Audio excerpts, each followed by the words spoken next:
자, 여러분 반갑습니다. 오늘은 세계 3대 의학 성인, 3대 의성으로 불리는 인도의 아유르베다, 그리고 그 아유르베다의 의학에 대해서 알아보는 시간을 갖도록 하겠습니다. 자, 여러분들 인도의 아유르베다 한번 들어보신 적 있나요? 예, 요즘에는 뭐 많이 매스컴에서도 들리는데, 어, 우리가 이게 세계 3대 의성이라고 하죠. 어, 서양의 히포크라테스, 그 다음에 중국의 화타, 그 다음에 인도의 아유르베다, 이렇게 세 분을 의성이라고 하죠. 세 명의 의성.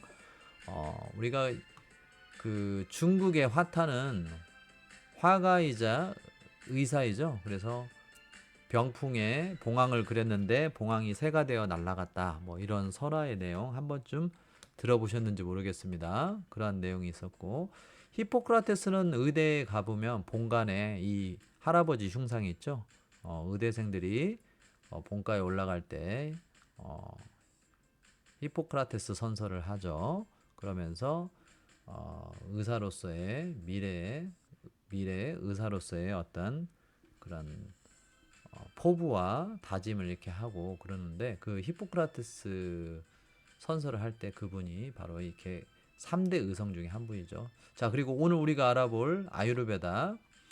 자, 이분 상당히 대단한 분이죠. 이분도 굉장히 인도뿐만 아니라 전 세계적으로 상당히 높게 평가되고 있는 분인데, 이분은 또 자신의 이제 개발하거나 또는 알아낸 여러 가지 의학적 기술이나 기법들을 이렇게 나무 껍질에다가 그 내용들을 잘 적어서 후대에 남겨서 그 내용들이 지금까지 잘 전수되고 있는 그런 공이 있죠. 자, 그래서 보르트 마르마 뭐 이렇게 말하나요? 나무 껍질에 새긴 의학서. 그래서 이렇게 지금도 이렇게 남아 있죠. 이렇게 나무 껍질에 이렇게 그 산스크리트어인가요? 뭐 이렇게 인도 고대어 뭐 이런 글자로 쭉 이렇게 기록을 해서 그 의학의 정보 내용을 잘 전달 오늘날까지 하고 있습니다. 자, 아유르베다에서는 그러면 무엇을 중요하게 여길까요? 인체의 균형, 그 다음에 자연 치유력을 굉장히 중요하게 강조를 하고 있는데, 인체는 작은 우주라고 이렇게 또 보고 있었어요. 아유르베다 의학에서는. 그래서 이 작은 우주인 인체가 각각의 어떤 기관들마다 또 그런 장소마다 위치마다 균형이 잘 유지되어야 건강을 유지할 수 있다. 이렇게 봤죠. 그래서 인체 균형과 또 자연 치유력, 병이 물론 들 수는 있는데 이 병이 또 자연적으로 또 치유되어질 수 있는 우리 인체 내에 어떤 그러한 기능이 있다라고 이렇게 봤죠. 그래서 인체 균형과 인체 내의 자연 치유력, 이런 부분에 초점을 맞추고 그 치료의 어떤 비밀, 치료의 어떤 노하우를 많이 밝히려고 노력을 했던 것 같습니다. 아유르베다가. 자, 그래서 아유르베다 의학의 특징은 무엇인가라고 살펴본다면, 일단 동양의학, 즉 중의학과 한의학에서 굉장히 많은 공통점을 찾아볼 수가 있는데, 첫 번째로는 진맥을 했다라는 거예요. 진단을 할 때 이 맥을 짚어서 진단을 했던 그런 내용이 유사하고요. 자, 그 다음에 치료약은 모두 자연에서 얻은 천연 재료를 사용했다라는 거죠. 주로 허브, 그렇죠. 허브를 이용해서 양리작용이 있는 식물, 그걸 우리가 허브라고 부르죠. 그래서 허브를 이용한 치료. 그 다음에 세 번째로는 경혈점, 우리 동양의학에서 말하는 경혈점 침점이라고 하죠. 그 점하고 또 유사하게 볼 수 있는 혈자리가 있어요. 그래서 그 혈자리를 우리가 뭐라고 하냐면 보통 마르마 포인트라고 하는데, 이 마르마 포인트와 같은 혈자리가 또 이 아유르베다 의학에도 있다라는 것이죠. 그리고 그 혈자리들을 주로 자극을 해서 치료를 하는데 활용했다라는 것이죠. 자, 그다음에 네 번째로는, 자, 우리나라에도 사상의학이 있죠. 뭐 태양인, 소양인, 뭐 그다음에 태음인, 소음인, 이렇게 네 가지 체질로 이렇게 분류를 크게, 물론 더 잘게 뭐 이렇게 또 구분하기도 하지만 어쨌든 이렇게 체질에 따라서 다르게 치료를 해야 된다 뭐 그런 내용이 있는데, 이 아유르베다 의학에도 이 내용이 있습니다. 그래서 체질에 따른 치료 및 처방 내용이 담아져 있다라는 거.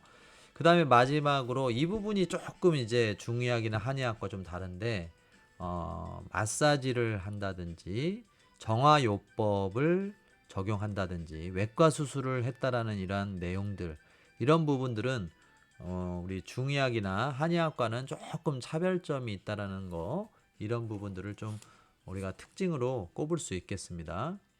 자, 그래서 방금 얘기를 설명을 했듯이 맥진을 했다라는 거, 자, 이것을 통해서 병을 진단을 했었죠.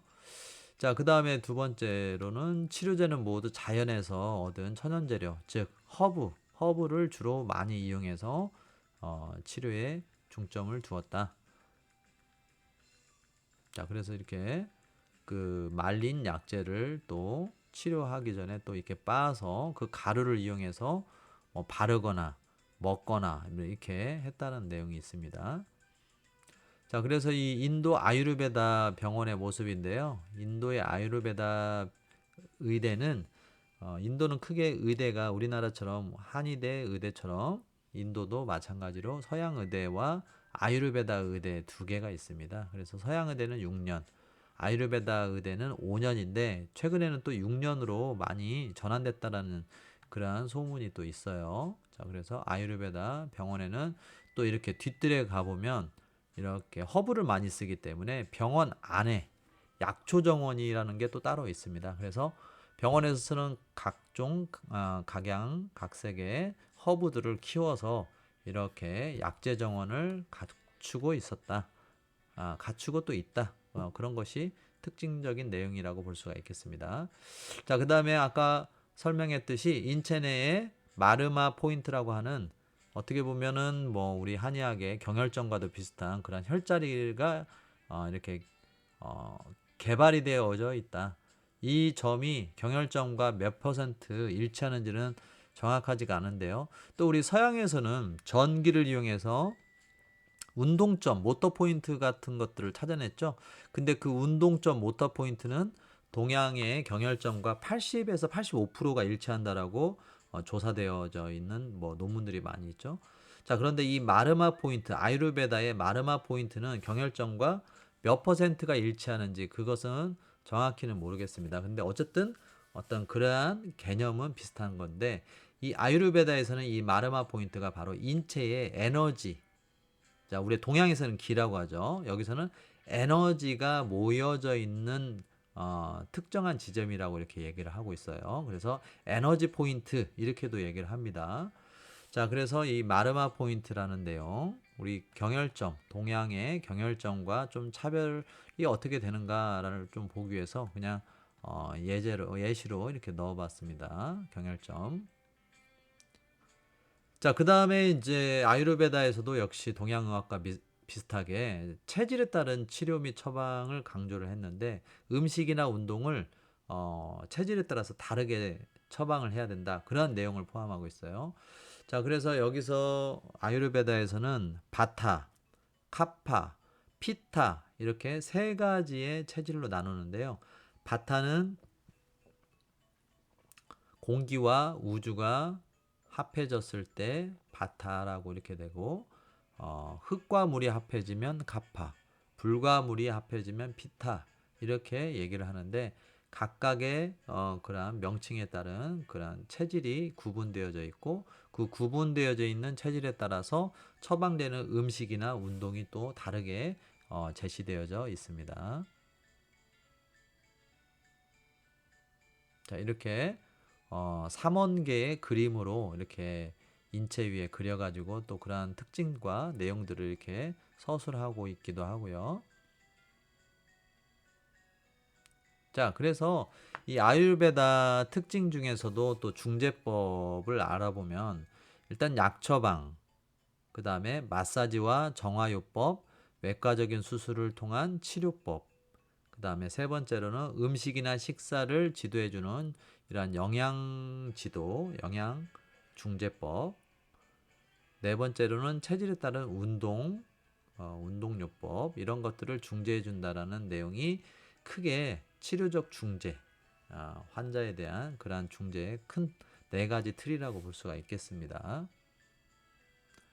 자, 그래서 치료적 마사지는 아무 데나 이렇게 뭐 마사지를 하고 주무르고 그런 것이 아니라, 자, 아까도 말했던 마르마 포인트가 있었죠. 인체에 특정한 에너지가 모여 있는 그러한 혈자리, 그 마르마 포인트를 주로 눌러서 치료를 하는 그러한 자극 치료예요. 자, 근데 이때 허브 오일, 에센스 오일을 쓰거나 아니면은 이렇게 허브 가루들을 이렇게 몸에 발라가지고 치료를 하는 경우가 많습니다. 그래서 이렇게 헝겊에 허브 가루들을 싸서 이렇게 문지르는 그러한 치료들을 많이 하죠. 이때 그 전에 이미 오일을 이렇게 몸에 넓게 도포를 해서 문지르는 다음에 허브 가루를 헝겊에 쌓아서 이렇게 문지르는 그런 경우가 많습니다. 자, 또한 지금 안과 수술을 하고 있는데요. 안과라든지 그 다음에 이비인후과 쪽 귀나 목, 그 다음에 뇌 수술을 했던 내용들이 지금까지 남아 있어요. 자, 그래서 이러한 부분들은 중의학이나 우리 한의학에서는 없는 내용이라 좀 구분되어지는 그러한 특징이라고 볼 수가 있겠습니다. 자, 이 그림에서도 보게 되면 지금 아유르베다가 문화생들이 환자의 움직임을 방지하기 위해서 꼭 붙들고 있고, 아유르베다가 눈인지 뭐 귀 부분인지 지금 명확하진 않지만 그 부분에 대해서 외과적인 시술을 하려고 하고 있고, 뭐 이렇게 물을 떠오는 이렇게 여자분이 그런 모습이 보여지고 있습니다. 자, 여기에서도 문화생들이 이렇게 같이 배워서 이렇게 외과적인 수술을 하는 그런 그림을 또 볼 수가 있겠죠. 그리고 여기 그 앞에 보게 되면 외과적인 수술 도구들이 이렇게 놓여져 있는 모습 이렇게 볼 수가 있죠. 이렇게 장비들, 수술 도구들. 자, 그 다음에 판차카르마라고 하는 정화 치료를 했었는데요. 이렇게 몸 안에서 어떻게 보면은 디톡스 테라피라고 볼 수가 있겠습니다. 몸 안에서 나쁜 기운, 나쁜 독소를 빼내는 그러한 치료를 판차카르마라고 해서 정화 치료라고 이렇게 불렀습니다. 자, 뭐 그런 가운데서 이렇게 허브 가루를 죽처럼 짓이겨서 몸에 발라서 나쁜 독소를 빼내고 하는 이러한 방식도 있었고, 자, 머리에 이렇게 그 에센스 오일을 부어서 머리를 정화시킨다라는 이러한 치료, 이걸 우리가 시루다라라고도 했는데 그 허브 식물 오일을 이용해서 이렇게 머리에 붓는 그러한 방식으로 많이 치료를 했어요. 자, 오늘은 이렇게 아유르베다 의학과 그 의학의 내용, 그리고 특징들, 그리고 어떻게 치료적인 중재를 하는지에 대해서 조금 포괄적으로 개론 중심으로 쭉 알아보았는데요. 여러분 삶의 의학적인 기초 지식으로 잘 활용했으면 좋겠습니다. 감사합니다. 수고하셨습니다.